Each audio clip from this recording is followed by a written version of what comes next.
LambdaGeneration. Hello and welcome to a brand new episode of All Things Lambda, the community show where I finally got over a cold. Yay! Anyway, without further ado, let's get started.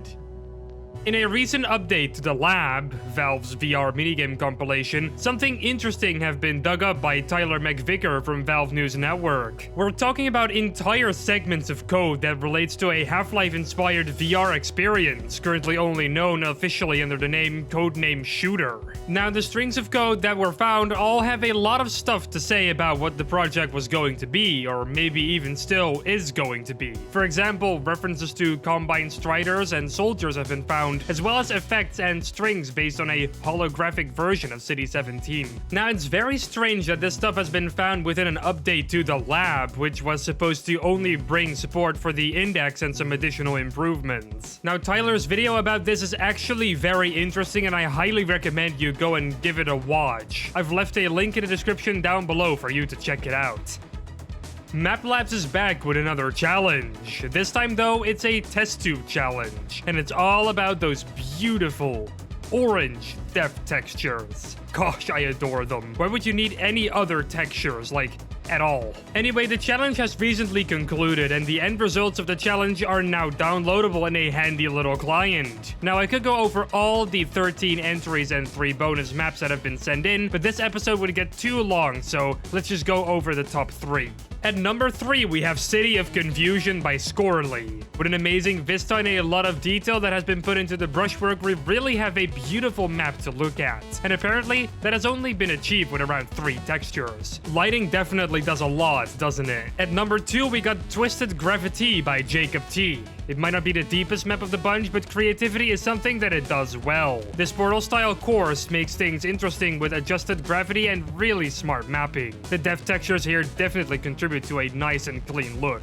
And the first place is awarded to Desolation by Obohars and Jackathon. They really are on a roll, aren't they? Being a mix of platforming, Easter egg hunting, nice combat, and neat visuals, this map has everything it needs to become the number 1 in this competition. Major congrats to everyone who participated in this challenge. If you want to play all the entries yourself, I've left a link in the description below to download the client. Oh yes, it's time again. Gunnar Braemner is still busy with his Half-Life comic called Covalent, and he has very recently released 3 more pages to continue the story from where it was left off. I mean, I'd say that you should read these comic pages yourself because something, happens, but I'm showing it off right now anyway, so I'm just gonna be straight up. Rek really dies. And Nori really doesn't like that, obviously. Now, if you want to keep up with Connor's work, I really recommend you go ahead and follow him on the Twitters. It's linked down below in the description. Man, this comic is getting good. In our infinite search for great fan art, we sometimes actually find something pretty awesome. For example, today I found the page of DeviantArt user Quantum Field, and they're pretty amazing Half-Life and Portal art. Seriously, the style of this art is just so good. You'd want to put it on a wall somewhere and just enjoy looking at it every time. We have Gordon over here healing his wounds in a healing pool. We have Chell and Radman looking through the Aperture Science facility, holding hands. We also have Colette and Gina being badass together, and Gordon and a scientist sitting in a train or something. Just look how awesome these colors are. Now, if you want to see this art for yourself, I've of course left a link in the description below to Quantum Field's DeviantArt page. Go give it a visit. Hey, remember the HEV Powerbank we mentioned a while ago and that we said that you should donate your money to it? Well, they have now released a full video showing off what the thing is going to actually look like. Now, the video that was originally attached to the Indiegogo campaign was not a video that was made by the campaign's creators, rather the inspiration for the campaign. We did originally forgot to mention that, and I'm sorry for not disclosing that. Anyway, now that we have a better grasp of what we're getting, I would say that I feel more comfortable now than that I did before. However, it would be really nice to see an actual working prototype from these guys. I would actually recommend to wait for them to show that prototype before donating. But that's obviously up to you. I've left a link in the description down below to the full video, and the Indiegogo page is linked down there as well. I gotta say, it looks really good, and I'm actually pretty excited about it. I'm really curious where this is gonna go.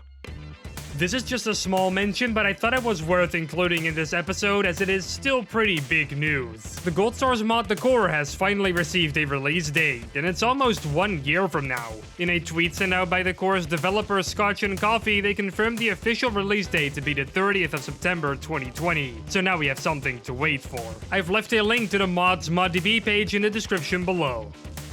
Black Mesa Classic, the demake of Black Mesa inside of the Gold Source engine, has released some new images yesterday showing the progress on the first map of Office Complex. It shows the classic start of Office Complex, but instead of the regular Half-Life textures, we have more Black Mesa looking textures. There are also some other little details like plants and a couch spread throughout this hallway, and it looks pretty interesting. But what is actually the most interesting is some arm animations that were also shared on the official ModDB page. These animations are actually looking really good, definitely on the level of something like Black Mesa. Now, they're not perfect just yet, but hell, they're a lot better than some other Gold Source view model animations. It's actually quite impressive. Now, if you want to see these images for yourself, I've left a link down in the description below. Black Mesa Classic sure does sound like an interesting concept. But do you know what else sounds like an interesting concept? Following us on social media, of course. It's all linked down below in the description below, and it's covering my face, again as usual. Oh, and don't forget to join us on Discord, there we can continue the conversation. Also, don't forget to follow me on Twitter and subscribe to my YouTube channel, that is also all down below in the description. I always get a warm and fuzzy feeling whenever someone follows me on Twitter or subscribes to my YouTube channel, so I highly recommend you go and do that. And with that, I'm going to end episode 60 of All Things Lambda. I'll be seeing you guys next week, but in the meantime, don't forget to subscribe and to ring that bell icon to never miss another episode. Salutations, and take care.